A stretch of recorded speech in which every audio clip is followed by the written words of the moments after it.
Hello students, welcome to my YouTube channel brain wave centre. So आप लोग कैसे हैं? बहुत अच्छे होंगे आई होप।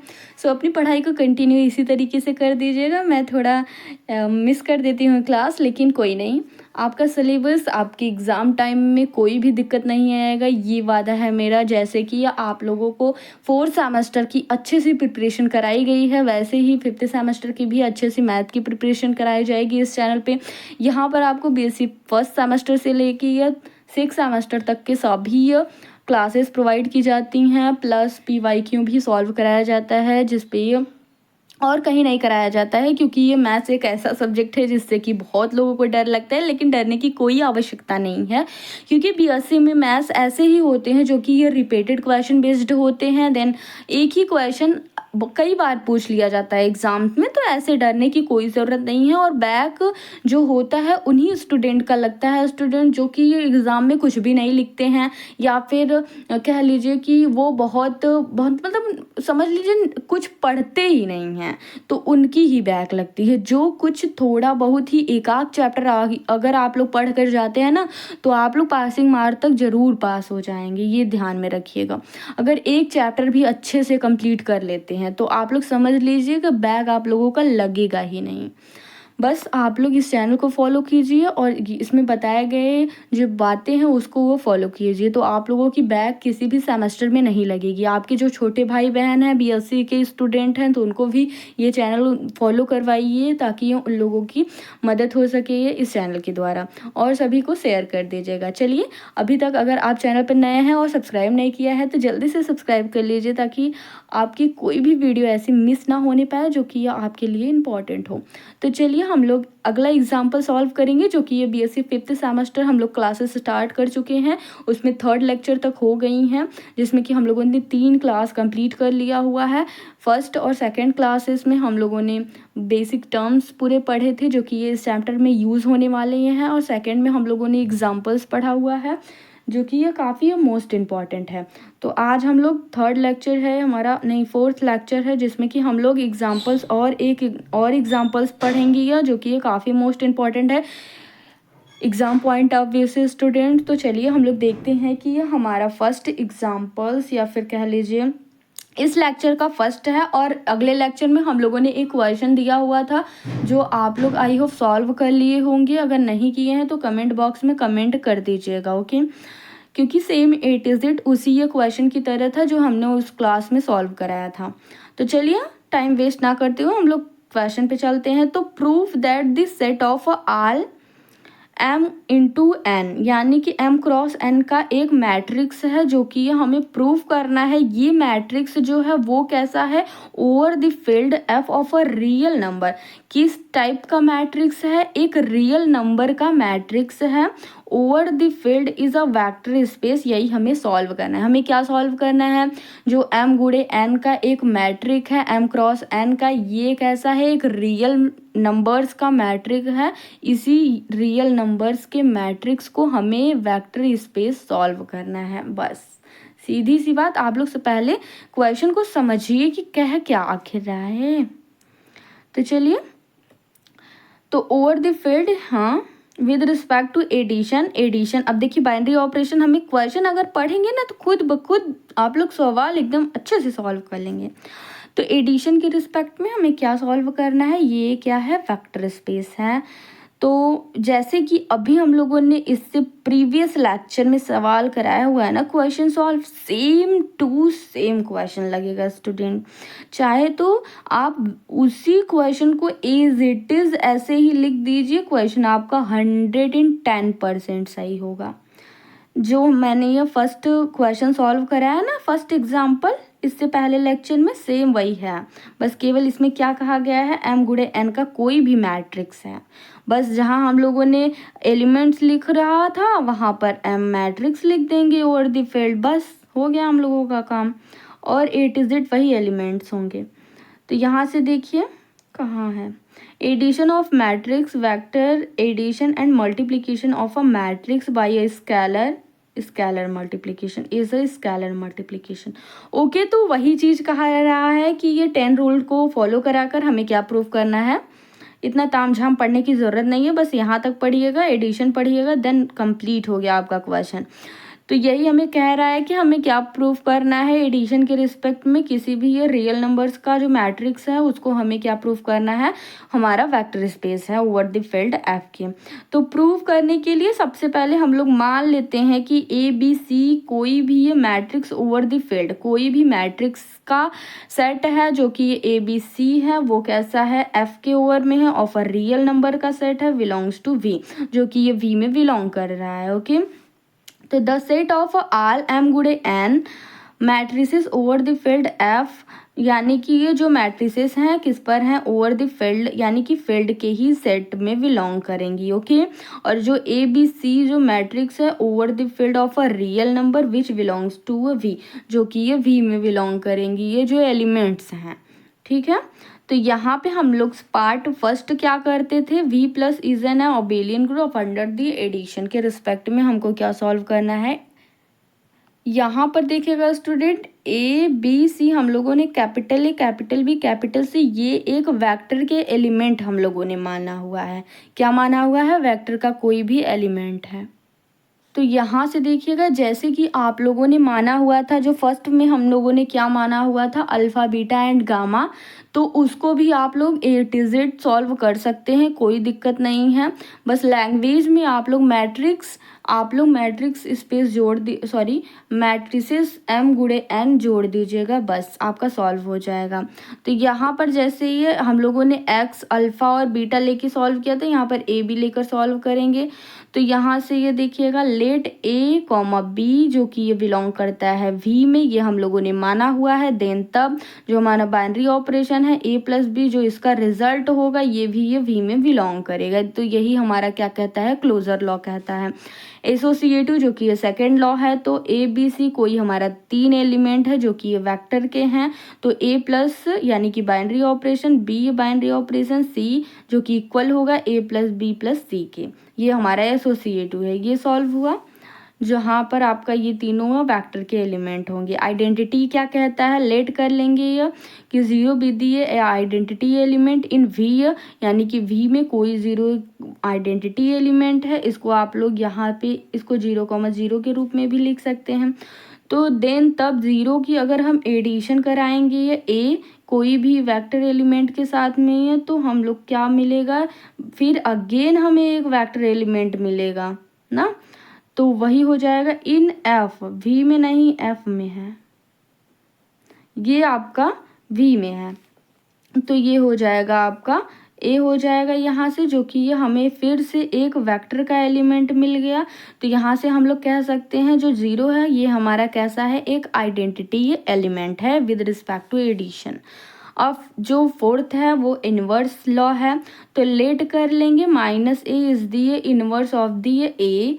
अगर हम लोगों ने मान लिया कि ये जो ए का इन्वर्स एलिमेंट है वो क्या है, माइनस ए है, तो हम लोग अगर ऑपरेट कराएंगे एडिशन बाइनरी ऑपरेशन के साथ में, तो a binary operation plus and जो ए इन्वर्स एलिमेंट है वो माइनस ए है, तो इज इक्वल टू यहाँ पर ए हो जाएगा माइनस ए हो जाएगा, दोनों क्या हो जाएंगे, कैंसिल आउट होके ज़ीरो आ जाएंगे। ज़ीरो हमारा क्या है, आइडेंटिटी एलिमेंट है विद रिस्पेक्ट टू एडिशन। तो हमारा यहाँ पर क्या हो सकता है, माइनस ए भी ये वी में बिलोंग करेगा, क्योंकि ये हम लोग कह सकते हैं कि minus A is the inverse element of the A. Okay, तो यहाँ से देखिएगा लेट, अब जो फिफ्थ है हमारा कौन सा था, कॉम्यूटेटिव प्रॉपर्टी है, यहाँ पे लिख सकते हैं आप लोग, लेट कर लेंगे ए भी दो एलिमेंट हैं जो कि ये वेक्टर के एलिमेंट है। देन तब अब कॉम्यूटेटिव लॉ क्या कहता है स्टूडेंट, तो A plus B is equal to क्या होना चाहिए, बी प्लस ए होना चाहिए, और ए बी जो कि ये बिलोंग करने चाहिए, फॉर ऑल बिलोंग्स टू किस में बिलोंग करना चाहिए, वेक्टर में। तो ये हमारा कहता है, तो A plus B is equal to क्या हो जाएगा, बी प्लस ए, और ए बी जो कि ये वेक्टर में बिलोंग कर रहे हैं, यही हमारा कॉम्यूटेटिव प्रॉपर्टी है। फर्स्ट पार्ट आपका क्लियर हुआ, जिसमें कि ये टोटल आपके 5 थे, जो कि यहाँ पर प्रूफ हुआ कि ये हमारा जो v प्लस है एडिशन के रिस्पेक्ट में v वेक्टर जो है वो क्या है, आपका एबिलियन ग्रुप है। अब पार्ट बी जो है हमारा क्या था, वो क्लोजर प्रॉपर्टी हमें होल्ड कराना था अंडर द मल्टीप्लिकेशन के रिस्पेक्ट में हमें क्लोजर प्रूफ करना था। तो क्लोजर के लिए हम लोग क्या लेंगे कि हमारा मान लीजिए ए और कोई भी फील्ड का एलिमेंट और कोई भी वेक्टर का एलिमेंट। अभी यहाँ पर देखिएगा फील्ड का एलिमेंट नहीं आएगा, यहाँ पर वेक्टर का ही होगा। अब यहाँ से पार्ट बी में यह फील्ड का एलिमेंट जोड़ना स्टार्ट हो जाएगा। तो यहाँ से देखिएगा कोई भी आपका कोई फील्ड का एलिमेंट ले लिया और कोई भी एक यहाँ से दिया ही गया था कि स्केलर मल्टीप्लिकेशन। ओके, तो लेट कर लिया हम लोगों ने। ए हमारा क्या है, कोई भी स्केलर मल्टीप्लिकेशन है, और जो हमारा ए है कोई भी वेक्टर का एलिमेंट है। तो वेक्टर का एलिमेंट में हम स्केलर के एलिमेंट से मल्टीप्लाई करेंगे, या जो कि ये क्लोजर लॉ एक होता है। तो यहाँ से देखिएगा a इंटू बी भी किस में आ जाएगा, आपका v में बिलोंग कर जाएगा, जो कि ये क्लोजर लॉ प्रूफ हो गया। पार्ट थर्ड आपका क्या था, left distributive law and right distributive law. तो लेफ्ट में क्या था, अगर हम किसी एक स्केलर एलिमेंट के साथ में वेक्टर एलिमेंट मान लीजिए ए कैपिटल है और कैपिटल भी, यहाँ से कंफ्यूज ना होइएगा कि ये दी ने बताया था तो ए भी हमारे ये स्केलर एलिमेंट्स होते हैं, लेकिन ध्यान में रखिए यहाँ पर हम लोगों ने कैपिटल ए और कैपिटल बी यूज़ किया हुआ है, ना कि ये स्मॉल ए स्मॉल बी। स्मॉल ए स्मॉल बी आपका क्या होता है, स्केलर होता है। देन इसके अलावा अगर कोई आ गया तो वो वेक्टर हो जाएगा। तो कैपिटल ए और कैपिटल बी हमारे वेक्टर के एलिमेंट हैं, जो कि ये बिलोंग कर रहे हैं वी में, एंड ए हमारा स्केलर का एलिमेंट है जो कि एफ में बिलोंग कर रहा है। अगर हम ए से मल्टीप्लाई करेंगे ये तो ए प्लस बी में ही है, तो यहाँ से देखिएगा ए इंटू ए हो जाएगा एंड ए इंटू बी हो जाएगा, जो कि यह लेफ्ट डिस्ट्रीब्यूटिव लॉ होता है। लेफ्ट क्यों होता है, क्योंकि ये जो हमारा स्केलर का एलिमेंट है इसको हम लेफ्ट साइड से मल्टीप्लाई कर रहे हैं। यहाँ से सेकंड हो जाएगा आपका, वो क्या हो जाएगा, राइट डिस्ट्रीब्यूटिव लॉ।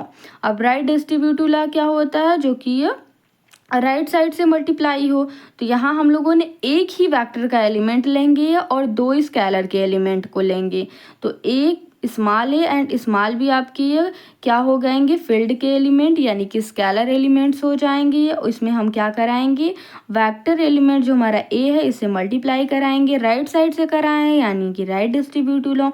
तो ए इंटू ए हो जाएगा and B into capital A हो जाएगा। तो ये हमारा राइट डिस्ट्रीब्यूटिव लॉ क्लियर हुआ। ओके, समझ में आ रहा है ना। एसोसिएटिव लॉ क्या कहता है, अंडर द मल्टीप्लिकेशन, जो कि हमारी ये फोर्थ है यानी कि थर्ड है। तो ए कॉमा बी बिलोंग करता है एफ में, यानी कि यहाँ पर भी आप क्या लेंगे, टू एलिमेंट लेंगे फील्ड के और एक ही एलिमेंट लेंगे आप वेक्टर के।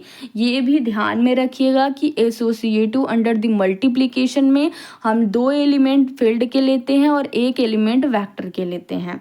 तो यहाँ से ए इंटू बी हो जाएगा, इंटू ए हो जाएगा, is equal to A into B into A हो जाएगा। ओके, तो ये आपका एसोसिएटिव लॉ होल्ड कर गया। अब यहाँ से देखिएगा स्टूडेंट, जो फोर्थ प्रॉपर्टी है आपकी ये क्या है, identity law under the multiplication. Multiplication identity ये लॉ किस पे होल्ड करना चाहिए, मल्टीप्लिकेशन के रिस्पेक्ट में। तो हम लोगों ने सबसे पहले क्या मान लिया हुआ है कि वन कोई भी आइडेंटिटी एलिमेंट है जो कि ये किस में बिलोंग करता है, एफ में, और ए कोई भी वेक्टर एलिमेंट है जो कि ये वी में बिलोंग करता है। देन तब अगर हम आइडेंटिटी एलिमेंट का किसी भी एलिमेंट के वेक्टर के साथ में मल्टीप्लाई करते हैं और वेक्टर का एलिमेंट ही मिल जाता है हमें, तो उस एलिमेंट को हम लोग जिससे मल्टीप्लाई किए हुए हैं उसको क्या कह देंगे, आइडेंटिटी एलिमेंट कह देंगे या फिर यूनिटी एलिमेंट। तो यहाँ से देखिएगा one into A is equal to capital A into one, चाहे दोनों साइड से कराइएगा आंसर हमें ए ही मिलेगा, क्योंकि ये वन से मल्टीप्लाई कराएंगे तो ए मिलेगा, जो कि ये किस में बिलोंग कर रहा था, वेक्टर में। यहाँ से देखिएगा तो ये हमें ये वेक्टर का एलिमेंट ही मिल गया। तो यहाँ पर कह सकते हैं हियर वन इज दी ये यूनिट एलिमेंट, यहाँ पर क्या हो जाएगा, यूनिट एलिमेंट हो जाएगा। तो all property are satisfy, it is a vector space over the field F, यानी कि over the field F in a real number. Real numbers का जो फील्ड का सेट था उसके रिस्पेक्ट में ये क्या हो जाएगा आपका V कोई भी वेक्टर स्पेस हो जाएगा। यही हमें प्रूफ करना था और प्रूफ हम लोगों ने कर दिया हुआ है। आई होप आप सभी को अच्छे से समझ में आया होगा। जिनको कहीं भी दिक्कत हो रही है तो वो कमेंट बॉक्स कर सकते हैं या फिर कम्युनिटी पोस्ट में आप लोग पोस्ट कर सकते हैं। जहाँ कहीं भी दिक्कत हो रही हो तो आपका सॉल्व किया जाएगा। ओके, तो चलिए इस वीडियो में बस इतना ही हम लोग करते हैं। थोड़ी सी कुछ टर्म्स हैं उसको मैं समझा देती हूँ इसी वीडियो में। फिर हम लोग अगली वीडियो में हम लोग general properties of vector space करेंगे, ये जो कि काफ़ी मोस्ट इंपॉर्टेंट है। 2 मार्क्स में आपसे एग्जाम में पूछ लिया जाता है। अगर 2 मार्क्स में 2-4 प्रॉपर्टी पूछ ली जाती हैं साथ में तो वो एक लॉन्ग क्वेश्चन बन जाता है। तो चलिएगा कुछ नोट्स हैं जो कि आपके एग्ज़ाम में 2 मार्क्स में पूछ लिए जाते हैं। तो सबसे पहले पूछा जाता है कि नल स्पेस या फिर जीरो स्पेस क्या होता है, इसकी डेफिनेशन पूछ ली जाती है। तो इसको क्या कहेंगे, the vector space zero is called zero space और नल स्पेस। ये डेफिनेशन पूछी जाती है A to Z 2 मार्क्स में, तो आपको ये लिख कर आना है। ओके, अब सेकेंड नोट क्या है, आप लोग फेयर बनाते चलिएगा नोट्स अच्छे से।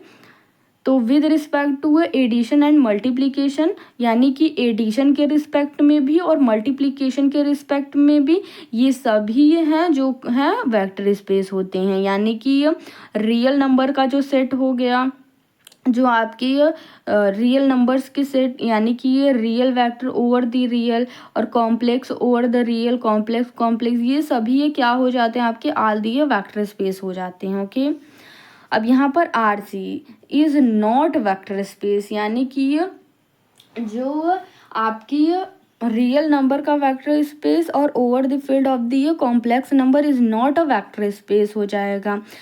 क्योंकि ये रट लीजिएगा कि ये वेक्टर स्पेस नहीं होते हैं और ये सभी वेक्टर स्पेस होते हैं। अगर एग्जांपल आ जाएगा कि वेक्टर स्पेस की डेफिनेशन दे दीजिए तो वेक्टर स्पेस की डेफिनेशन लिखने के बाद आप लोग ये लिख दीजिएगा कि ये सभी ये वेक्टर स्पेस होते हैं। तो लेट कर लेते हैं A जो कि ये बिलोंग करता है R में और X प्लस A। यहाँ पर देखिए कैसे नहीं होता है वो हम लोग समझा रहे हैं।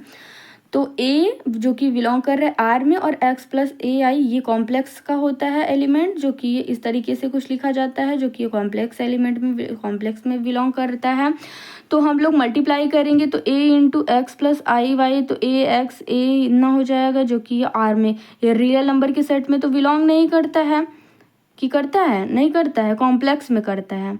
तो इसीलिए क्या हो जाता है कि ये कॉम्प्लेक्स में बिलोंग करता है, इसीलिए ये वेक्टर स्पेस नहीं होता है। क्योंकि ये देखिए रियल नंबर का सेट है तो रियल ये तो हमें वेक्टर हो गया, ये फील्ड हो गया, ऐसे ही हम लोग लिखते थे ना इसको। तो ये वेक्टर का ही होना चाहिए, लेकिन ये कॉम्प्लेक्स में बिलोंग करता है इसीलिए नहीं होगा ये सेटिस्फाई। क्योंकि अगर हम दोनों का क्लोजर लॉ होल्ड कराते हैं तो वो क्या कहता है, अगर कोई भी A हमारा वेक्टर का एलिमेंट हो और हमारा मान लीजिए B कोई भी फील्ड का एलिमेंट हो, कैपिटल B ले लेते हैं, तो ये A इंटू बी कराएंगे तो ये भी किस में होल्ड करना चाहिए, वेक्टर में। लेकिन ये क्या कर रहा है, इसमें ना होल्ड करके ये फील्ड में होल्ड कर रहा है, तो इसका मतलब क्लोजर लॉ यहीं पर अनसेटिस्फाई हो गई। समझ में आया ना। अब यहाँ से देखिएगा फोर्थ जो नोट है वो क्या है, यहाँ से देखिए ये ज़्यादा इम्पॉर्टेंट नहीं है, बस ये 3 याद रखिएगा। ओके, ये तीनों याद रखिए कि यहाँ पर बस एक दिया गया है type of over the field.